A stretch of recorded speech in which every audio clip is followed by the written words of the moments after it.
Hello friends, the great soul EVS channel में आप सभी लोगों का स्वागत है। आज हम यूपी टेट और सुपर टेट का एक और प्रैक्टिस सेट करेंगे और ये प्रैक्टिस सेट नंबर 5 है। इससे पहले 4 प्रैक्टिस सेट हम लोग कर चुके हैं। वीडियो के प्लेलिस्ट में सभी प्रैक्टिस सेट पड़े होंगे, आप उनको वहाँ से देख सकते हैं। तो चलिए स्टार्ट करते हैं, देखते हैं आज का पहला क्वेश्चन। पहला क्वेश्चन है, वायुमंडल का प्रमुख स्तर जो पृथ्वी तल के नज़दीक है। ऑप्शन ए है समताप मंडल, ऑप्शन बी है क्षोभ मंडल, ऑप्शन सी है मध्य मंडल और ऑप्शन डी है आयन मंडल। तो इस क्वेश्चन का सही आंसर हो जाएगा ऑप्शन नंबर बी, क्षोभ मंडल। क्योंकि पूरे 5 मंडल होते हैं, थोड़ा थोड़ा सभी मंडल के बारे में जान लेते हैं जिनसे अक्सर क्वेश्चन बनते हैं एग्जाम में। तो पहला मंडल है क्षोभ मंडल और यह 0 से 18 किलोमीटर तक पाया जाता है और जितनी भी मौसमी घटनाएं होती हैं, आंधी तूफान वर्षा, ये सभी घटनाएं क्षोभ मंडल में ही होती हैं।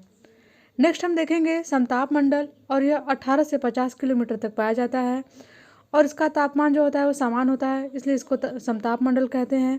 हवाई जहाज पूछता है किस मंडल में चलते हैं, तो समताप मंडल में ही चलते हैं और ओजोन परत भी समताप मंडल में ही पाई जाती है। नेक्स्ट और देखेंगे मध्य मंडल। मध्य मंडल 50 किलोमीटर से 80 किलोमीटर तक पाया जाता है और मध्य मंडल को सबसे ठंडा मंडल भी कहते हैं। नेक्स्ट देखेंगे हम आयन मंडल। आयन मंडल 80 किलोमीटर से 640 किलोमीटर तक पाया जाता है। इसी में रेडियो तरंगों का परावर्तन होता है और सैटेलाइट इसी परत में होती है। एक और मंडल देखेंगे बाह्य मंडल। 640 किलोमीटर के ऊपर जो भी एरिया रहता है वह बाह्य मंडल के अंतर्गत आता है और बाह्य मंडल में हाइड्रोजन और हीलियम गैस की प्रचुर मात्रा पाई जाती है। अब हम देखेंगे क्वेश्चन नंबर 2। तिब्बत की सांगपो नदी भारत में किस नाम से जानी जाती है। ऑप्शन ए है गंगा नदी, ऑप्शन बी है यमुना नदी, ऑप्शन सी है ब्रह्मपुत्र नदी और ऑप्शन डी है सिंधु नदी। तो इस क्वेश्चन का सही आंसर हो जाएगा ऑप्शन नंबर सी, ब्रह्मपुत्र नदी। कई बार एग्जाम में ब्रह्मपुत्र नदी का उद्गम स्थल पूछ लेता है, तो इसके बारे में जान लेते हैं। ब्रह्मपुत्र नदी तिब्बत में मानसरोवर झील के निकट जेमांग युंगडुंग ग्लेशियर से निकलती है। और भी जान लेते हैं कि इसको किस किस देश में किस किस नाम से जाना जाता है। अपने भारत में इसे ब्रह्मपुत्र के नाम से जाना जाता है और तिब्बत में सांगपो नदी के नाम से जाना जाता है तथा बांग्लादेश में जमुना नदी के नाम से जाना जाता है।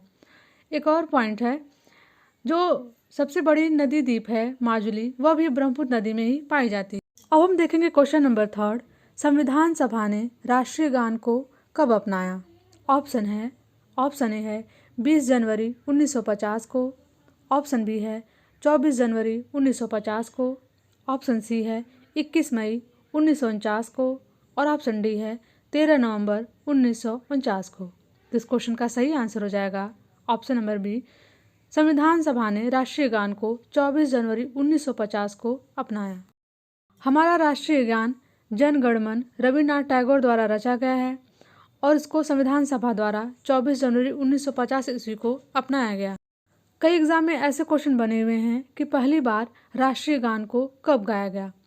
तो सर्वप्रथम 27 दिसंबर 1911 को भारतीय कांग्रेस के कोलकाता अधिवेशन में इसे गाया गया और राष्ट्रीय गान का गायन समय 52 सेकंड है। अब हम नेक्स्ट क्वेश्चन करेंगे, क्वेश्चन नंबर 4।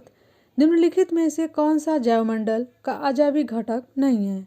ऑप्शन ए है प्रोटीन, ऑप्शन बी है मृदा, ऑप्शन सी है कवक और ऑप्शन डी है फास्फोरस।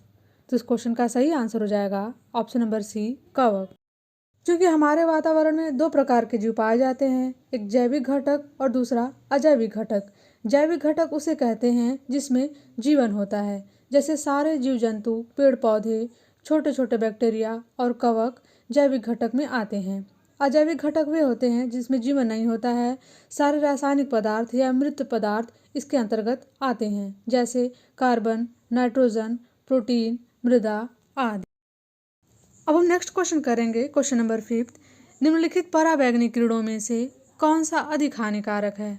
ऑप्शन ए है UVA, ऑप्शन बी है UVB, ऑप्शन सी है UVC और ऑप्शन डी है उपयुक्त में से कोई नहीं। तो इस क्वेश्चन का सही आंसर हो जाएगा ऑप्शन नंबर सी, UVC। देखते हैं, सूर्य की पराबैंगनी किरणों को सामान्यतः 3 वर्गों में बांटा गया है, UVA, UVB तथा UVC। इन किरणों में से UVC को सबसे अधिक हानिकारक माना गया है। अब हम नेक्स्ट क्वेश्चन करेंगे, क्वेश्चन नंबर 6। एगमार्क का संबंध है? ऑप्शन ए है गुणवत्ता से, ऑप्शन बी है पैकेजिंग से, ऑप्शन सी है संसाधन से और ऑप्शन डी है उत्पादन से। तो इस क्वेश्चन का सही आंसर हो जाएगा ऑप्शन नंबर ए, गुणवत्ता से। जितने भी एग्रीकल्चर प्रोडक्ट्स हैं उनकी क्वालिटी का प्रमाण एगमार्क के जरिए मिलता है। और भी देख लेते हैं। हॉलमार्क का निशान सोने की शुद्धता को दर्शाता है। जब भी आप ज्वेलरी खरीदते हैं तो उस पर हॉलमार्क का निशान देखते हैं। हॉलमार्क का निशान सोने की वस्तुओं पे लगा रहता है। एफपीओ मार्क फ्रूट्स प्रोडक्ट की गुणवत्ता को प्रमाणित करता है। अब हम नेक्स्ट क्वेश्चन करेंगे, क्वेश्चन नंबर 7। वन्य जीव सुरक्षा अधिनियम कब पारित किया गया था? ऑप्शन ए है 1960 में, ऑप्शन बी है 1962 में, ऑप्शन सी है 1972 में और ऑप्शन डी है 1975 में। तो इस क्वेश्चन का सही आंसर हो जाएगा ऑप्शन नंबर सी, 1972 में। अब हम नेक्स्ट क्वेश्चन करेंगे, क्वेश्चन नंबर 8। शिक्षक की सबसे बहुमूल्य निधि है उसकी। ऑप्शन ए है सेवा, ऑप्शन बी है वेतन, ऑप्शन सी है गर्व और ऑप्शन डी है छात्रों का विश्वास। तो इस क्वेश्चन का सही आंसर हो जाएगा ऑप्शन नंबर डी, छात्रों का विश्वास। तो फ्रेंड्स, ये कुछ क्वेश्चन थे और क्वेश्चन बहुत ही ज़्यादा इंपॉर्टेंट है, आप इनको ज़रूर कर लीजिएगा और एक कॉन्सेप्ट के साथ हैं ताकि आपको कोई भी परेशानी ना हो। और फ्रेंड्स, यदि आपको वीडियो अच्छा लगा हो तो प्लीज़ चैनल को लाइक शेयर एंड सब्सक्राइब कीजिएगा। Thank you for watching this video.